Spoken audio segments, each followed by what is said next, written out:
Assalamualaikum warahmatullahi wabarakatuh. Alhamdulillah pagi ini bertemu kembali dengan saya, Sofian Abdillah.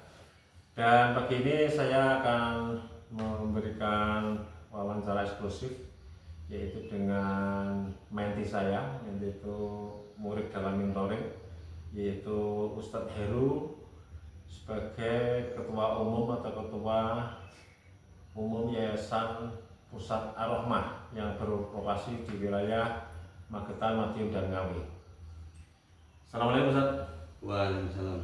Khair. Alhamdulillah. Sehat ya Antum ya? Alhamdulillah. Ya. Rekan-rekan di seluruh Indonesia, kita akan bincang-bincang sebagaimana video saya terakhir menceritakan tentang kisah sukses kita mementoring SDIT Ar-Rahmah Magetan. Sekarang lebih kita perluas wawancara untuk menggali bagaimana saya mementoring bukan hanya lembaga pendidikannya tapi juga yayasannya. Langsung saja Ustaz, bagaimana kesan Antum selama saya melakukan training dan mentoring di Yayasan Ar-Rahmah dari tahun 2016-17 ya sampai sekarang, meskipun hari ini sudah agak jarang karena sistem sudah mulai terbentuk. Silakan Ustaz. Alhamdulillah. Selama mentoring dari bisa dikatakan ultahnya 10 tahun nggak ya? Iya. 10 tahun yang lalu, Masya Allah. 10 tahun yang lalu. 10 tahun yang lalu. Selain mentoring yang panjenengan berikan kepada kami khususnya di Ar-Rahmah, terkhusus di SDIT Ar-Rahmah Magetan, Masya Allah positif sekali. Selain merubah mindset kita, juga kita dalam mengajar, dalam berorganisasi itu ruh kita itu lebih, karena di mentoring yang panjenengan berikan itu kan selain membentuk mental, membentuk spiritual, itu betul-betul kami rasakan. Kemudian kan kita pakai ilmu alat yang namanya Stephen. Bagi Antum sendiri, baik secara pribadi maupun organisasi, manfaat Stephen untuk menghadiri pada anak juga untuk memajukan pendidikan itu gimana Pak? Stephen, Iya.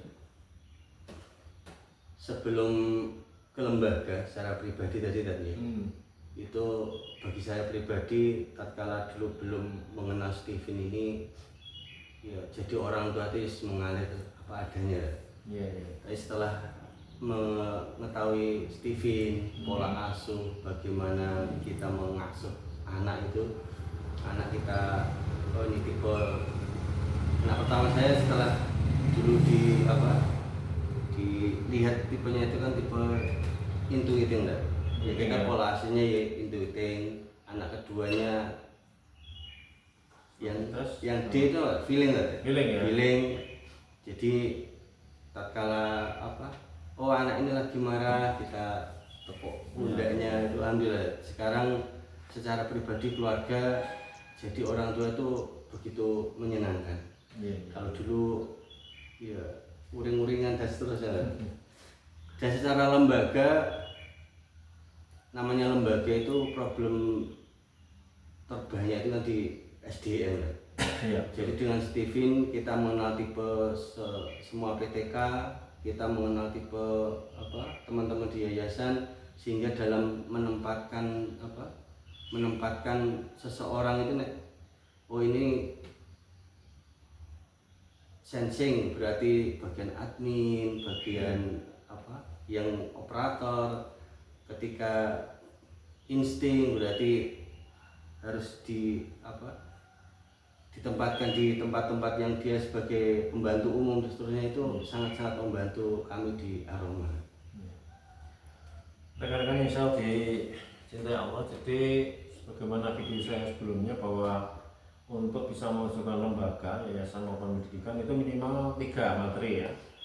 Stephen parenting, ya pola asuh, Stephen learning, gaya belajar. Di sini di Ar-Rahmah terutama ditekankan untuk bagaimana menghafal Quran berbasis Stephen dengan menggunakan Stephen itu sesuai dengan bakatnya masing-masing. Yang ketiga adalah Stephen SR. SR itu Human Resources, penataan SDM.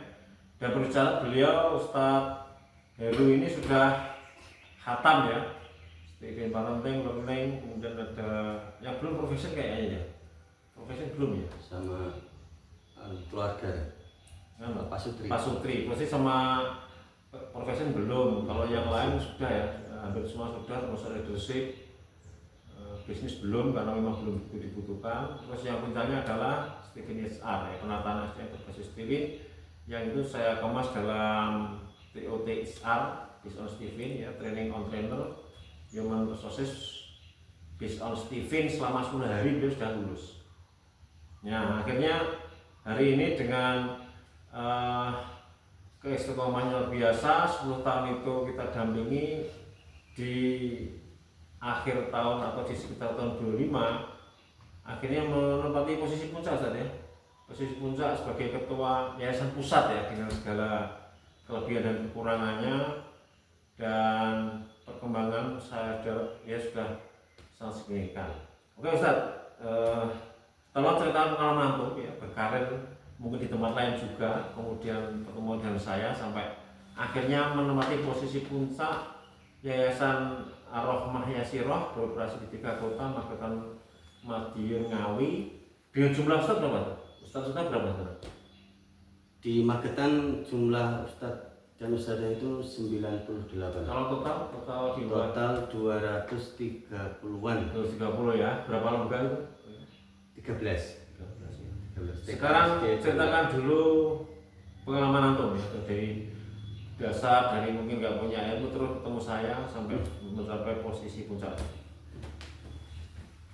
Ceritanya penganjung lah. Ya, mungkin agak diringkas dulu lah ya, karena kita ringkas ya. Ringkas saja ya, itu poin-poinnya dapat. Saya masuk di dunia dakwah itu berawal dari lulus pesantren 2005. 2005 ya. Tugas pertama ya di Sumbawa Barat, Kabupaten Pemekaran Baru, Kabupaten Nyimon, masih ingat. Di sana 3 tahun merintis SDIT Al-Azhar.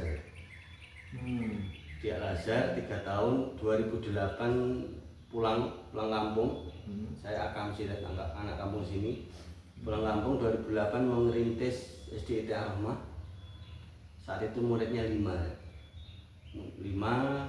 kemudian bertambah, tetapi bertambahnya tidak sampai lebih dari 10. Jadi 5, 8, 7, 11 itu baru tahun ke-4 atau berapa. Kemudian 2011 saya di Majigor di pondok anak. Kemudian karena persoalan lembaga itu kan di keuangan, akhirnya membentuk LASIS 2014. Saya jadi fundraising ya. Yayasan pusat itu? Yayasan Magetan? Iya pusat ya? Jadi rekan-rekan, Yayasan Ar-Rahmah itu ada pengurus pusat membawahi 3 kota itu. Nanti di 3 kota itu ada ketua Yayasan Cabang Magetan, Ngawi dan Madiun. Lanjut. Karena dulu yayasan pada umumnya berjalan ya gendong apa adanya.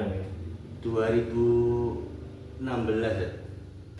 Awal 2016 atau mungkin akhir 2015 kurang lebih itu saya sampai pada titik jenuh, titik terbawah ya, titik nadir. Saya mengajukan pengunduran diri ke yayasan ya. Saya tidak sanggup lagi di Ar-Rahmah. Akhirnya ya setelah dialog akhirnya tetap bertahan. Pada akhirnya di 2016 kepanggil panjenengan itu ada gambaran baru. Ternyata problem rumah, problem organisasi, problem pondok itu ternyata kalau belum ketemu ilmunya itu berat, di pikiran berat. Dan saya dulu sering sakit tipes ya, karena banyak mikirnya itu. Akhirnya 2017 malah saya diamanai di Yayasan Cabang Magetan ketua. Kemudian seiring bertambahnya ilmu dari Steven, penataan, ilmu penataan dipraktekkan. Akhirnya 2021 kami diamanai di pondok, menata di sana sampai Pondok Putri Ar-Rahmah Ngawi ya? Ya, SMP SMA. Kemudian 2025 karena memang program besar yayasan itu adalah regenerasi, 2025 diamanai di Yayasan Pusat. Gini rekan-rekan, jadi saya dalam mendampingi sebuah lembaga itu totalitas. Artinya ketika klien kami dalam ini adalah Yayasan Roma tetap komitmen mengikuti arahan kami, ya akan saya dampingi sampai titik puncak ya. Dan hari ini sudah saya programkan dengan mengelola 230-an ustadz-ustadzah ya. Itu belum pengurus yayasan ya. Kalau pengurus yayasan belum. Tambah berapa lagi? 30 ada yang totalnya? Cabang itu rata-rata pengurusnya 5 maksimal 9 ya. Beda-beda setiap cabang. Sehingga 6 kali 3 15 tambah pusat tambah lazis. Lazis Itu ada 11 fundraising. 26 tambah pusat 6. Ya tambah 30 lah. Berarti nolak 260-an orang harus punya ya HRD ya, Human Resource Development, bidang tertentu di pusat divisi yang mengelola HRD. Tujuannya apa? Untuk meningkatkan kinerja, menjaga kinerja agar tetap tinggi dan meningkatkannya bagi semua karyawan, baik ustadz-ustadzah maupun pengurus yayasan. Ini baru akan kita rintis ya. Dan di lembaga pendidikan biasanya jarang rekan-rekan ya punya HRD itu jarang ya. Jarang, maka ini sudah menjadi kebutuhan karena sudah cukup besar lembaganya. Kemudian Ustadz, mungkin bisa disampaikan sekilas data umum tentang Aroma ya, jumlah UPT pendidikannya berapa, tadi jumlah ustadz-ustadzanya sudah disampaikan, dan juga yang penting perkembangan kualitas UPT ya. Kan ada TK ya, TK yang sudah berkembang mana, yang belum mana, SD-nya ada berapa, SMP SMA pondok ya, yang non kuring belum ada. Silakan. 2016 tatkala sebelum di mentoring itu satu rombel rata-rata. Kalau yang di SD termasuk SD Tiara Rahman ya. Itu satu rombel, maksimal muridnya itu di satu kelas itu 19, seingat saya 19. Sehingga total murid dari kelas 1 sampai kelas 6 itu 100, kurang lebih 120-an. Itu ketika saya pernah masuk 2016 itu. Iya. Kemudian 2017 mulai masuk ke learning, ke teaching dan seterusnya itu alhamdulillah mulai 2 rombel, buka 2 kelas. Kemudian di 2017 juga tidak hanya buka rombel 2 kelas di SD tetapi buka TK. Masih ingat apa? TK 1, TK 2, TK 3 di sini di Aroma Magetan. Kemudian di tahun 2018-nya Al-Amanah 2, Al-Amanah 3. Al-Amanah itu Magetan juga atau di cabang Madiun. Oh, Madiun ya? Iya, cabang Madiun. Iya. Kemudian di Pondok nambah UT, unit satu lagi unit tahfidz. Di Ngawi. Sehingga dari perkembangan dulu 9 sekolah, setelah mentoring itu sebenarnya ada 15 ya. Dari 15, hanya saja di dalam perjalanan ini ada 2 lembaga yang memang secara, karena dulu kita surat menyurat dan sebagainya, itu ada satu UPT yang UPT ini, TK ini dibangunkan desa, kepala sekolahnya adiknya kepala desa, tetapi di tanahnya desa, pakai biaya desa, akhirnya diminta desa. Oh gitu ya. Jadi mengundurkan diri itu karena faktor itu. Kami yang tidak tertib tidak bisa memandang ke depannya, UPT itu harus legal formalnya harus ya. kuat, betul-betul punya sendiri dan seterusnya. Sehingga tepat di 2018 lewat mentoring panjenengan itu lahirlah POK, Pedoman Operasional Kerja Yayasan. Sehingga SOP masih dalam pendirian lembaga, dari pendirian lembaga, kriteria kepala sekolah, kemudian standar PTK, penerimaan siswa baru, lazis, penerimaan bantuan dari pihak lain dan seterusnya, itu bisa kita buat untuk pedoman ketika mendirikan lembaga dan seterusnya. Kemudian terkhusus SD Aroma Magetan, karena saya itu pilot project ya, yeah. Itu di tahun ke-5 setelah monitoring 2020 ya, kurang lebih 2021 itu penerimaan sudah 4 rombel ya setiap tahun sampai sekarang, sehingga total berapa? 19 kelas dari 6 kelas menjadi 19 kelas dalam waktu ya 8, berarti kalau sekarang kelas 1 ini berarti ya 8 tahun ya? 8 tahun dari 120-an murid dari 2016, sekarang 10 tahun kemudian sudah berapa? 480 berapanya saya lupa, 400-an 400-an lebih ya. 480 hampir 500. Dengan fasilitasnya sudah banyak berkembang ya. Ini kami di gedung baru, ada aula, ada SD dan TK juga sudah 2 lantai yang terjadi. Dan itu semua rekan-rekan sekalian, pemicunya adalah Stephen Parenting. Titik masuknya Stephen Parenting setelah praktek, Stephen Learning terus sampai Stephen HR, sehingga itu bisa mewarnai dan mengembangkan lembaga pendidikan. Kemudian cerita kelas project, terutama yang selain itu target sama bukan karakter. Coba nanti agak ditekankan di bukan karakternya. Pilot project itu tahun 2017 ya? 2017. Pilot project saat itu yang ditetapkan ya, pertemuan ya, kepala sekolah, guru bersama beliau Coach Sofian. Itu pilot projectnya 1 kelas. Kebetulan putri saya masuk di pilot project. Oh, masuk ya. Sekarang sudah kelas 2 SMA ya. Di tahfidz juga alhamdulillah sudah 20-an. Itu pilot projectnya, jadi dipilih dari mulai parenting ya, kemudian di placement tipenya saat itu, kemudian 1 kelas di ini tahfidznya berdasarkan pola asuh, dan juga paling muridnya parenting pola asuh tahfidz di rumah berdasarkan Stephen gaya Stephen sesuai dengan Stephen ya. Termasuk anak saya feeling lah, jadi banyak mendengarkan walaupun sambil pekerjaan murotal itu cepat. Saat lulus 6 tadi itu lah, 6 juz. Setelah pilot project itu, karena kita based on data scoring board itu ya, scoring board, akhirnya ini perkembangannya kok bagus. Akhirnya di tahun kedua itu kita tambah ya kelasnya, tidak 1 kelas tapi kelas berikutnya kita tambah sampai akhirnya di tahun ketiganya tidak hanya kelas itu tapi semua kelas ya. Jadi kelas 3 naik kelas 4, kelas 3 yang baru naik kelas 2 kelas 2 project, kelas 4 project pertama kelas 5, kelas 3, 4, 5 berarti ada projectnya. Di tahun ketiga apa 4 ya, akhirnya semuanya minta seingat saya tahun ketiga. Tahun ketiga kan yang tidak kelas project iri, ini kok bagus, tapi kok tidak. Akhirnya usul dari wali murid dibuat pilot project semua. Dalam arti apa? Berarti sistem sudah jalan. Nah, ini metodologi untuk meraih perbaikan di masa yang datang adalah seperti itu. Kalau dari awal langsung semua murid dikenai sistem yang baru biasanya gagal, karena itu akan memberatkan guru.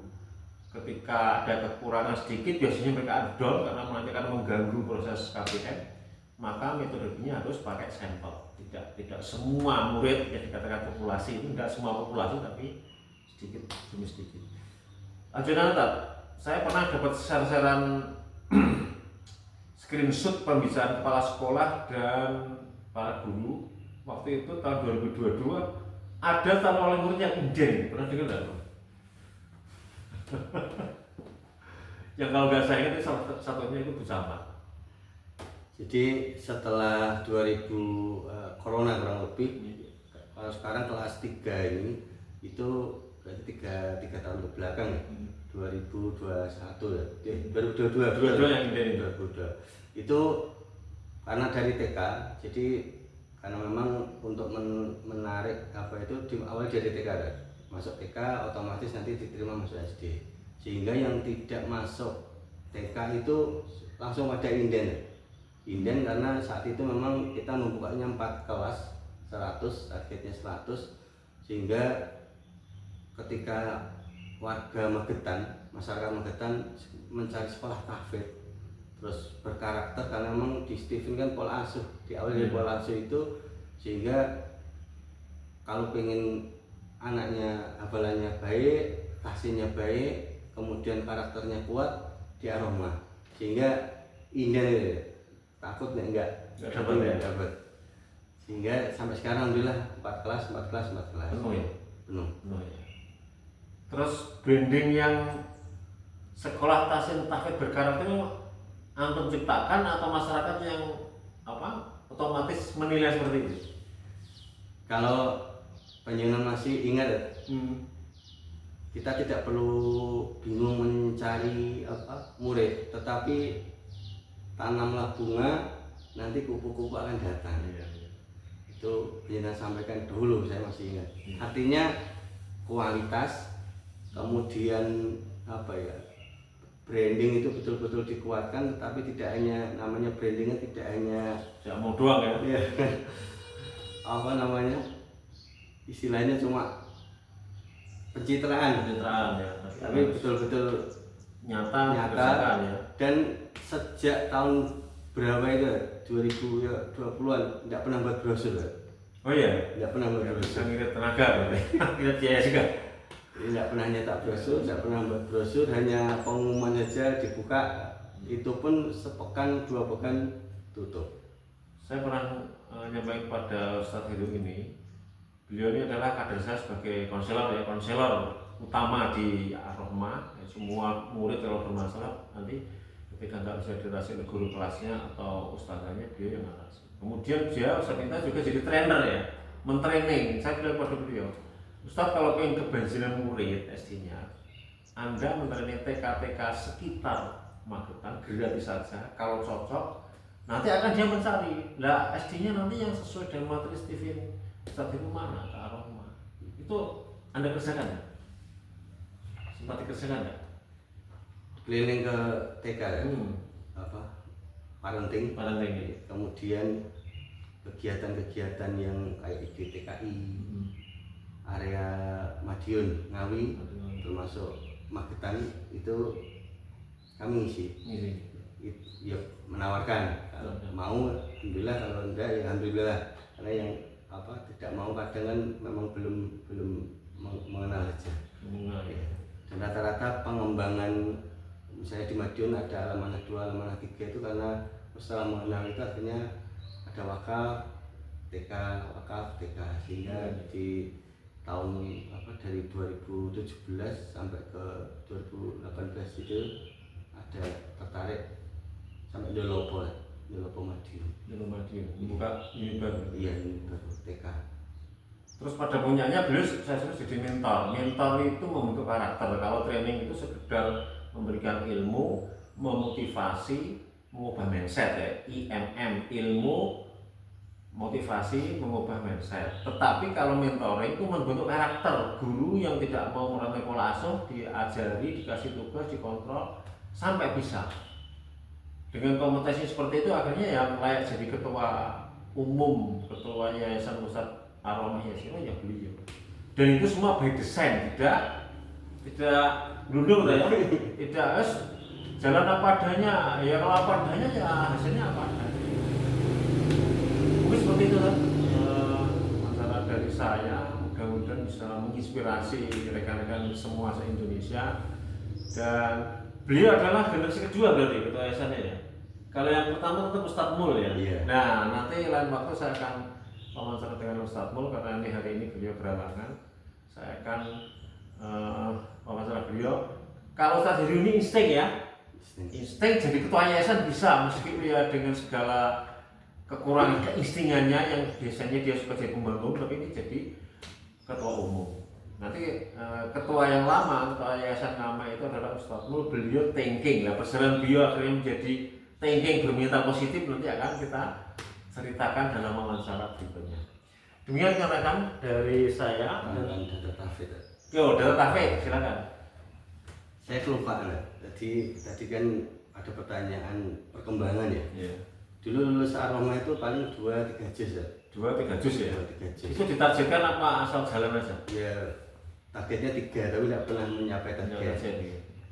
Kemudian tetap target itu tetap 3, hanya saya telah dikelompokkan tadi itu sesuai di apa namanya tentang proyek ya, dari para proyek, berawal dari para proyek itu pencapaian tertinggi itu hampir setiap tahun 13. 13 juz tanpa mondok ya. tanpa mondok. Tapi syaratnya orang tua diajari parenting berbasis TV, ustaz-ustaz juga sudah pada bisa, gaya belajar berbasis TV juga diberikan, dan orang tua wajib menyimak ya, disetori hafalan putranya. Jadi tidak hanya orang tua menyuruh putra-putri untuk menghafal hafalan, tapi orang tuanya mau nyimak. Dalam arti kan orang tuanya bisa baca Quran ya. Nah, ini jadi semuanya berpacu, orang tuanya berpacu maju. Sekolah untuk memfasilitasi juga orang tuanya mau tahsin bos. dikir Al-Quran untuk orang tua. Jadi ini akhirnya rekan-rekan, kalau kita bicara tentang pendidikan seperti ini nanti membentuk peradaban ya Ustaz ya. Peradaban Islam di Magetan, makanya orang yang wali murid yang sudah menyekolahkan di sini ya Islamnya akan terdongkrak. Baik, nanti kajian keislaman enggak orang tua? Kajian sepekan sekali di setiap cabang. Karomah. Enggak, maksudnya itu untuk orang tua wali murid. Wali murid. Nah, wali murid sepekan sekali ya. Ada tahsin. Ada tahsin. Kemudian untuk penambahan ilmu agama, ada parenting di sekolah. Jadi 3. Jadi tidak hanya keagamaan, tapi juga ada parentingnya, keagamanya, tahsin sama Karomah ya, kajian umum ada 3 kegiatan tiap pekan ini. Bagi saya luar biasa rekan-rekan ya. Jadi itu nanti kalau semua wali murid sudah pernah nyoba di sini, Semagetan kan bisa jadi kota Islam ya. Kota yang sangat Islami ya. Masya Allah ya. Mungkin dulu kan, kalau lain waktu ada sesuatu yang terjadi mungkin kita bisa take video lagi. Dan ini tujuan saya adalah untuk menyebarkan kebaikan pada seluruh umat Islam di Indonesia. Ucapkan jazakumullah khairan hadir atas waktunya. Demikian dari saya rekan-rekan, saya Sofyan Abdillah. Assalamualaikum warahmatullahi wabarakatuh.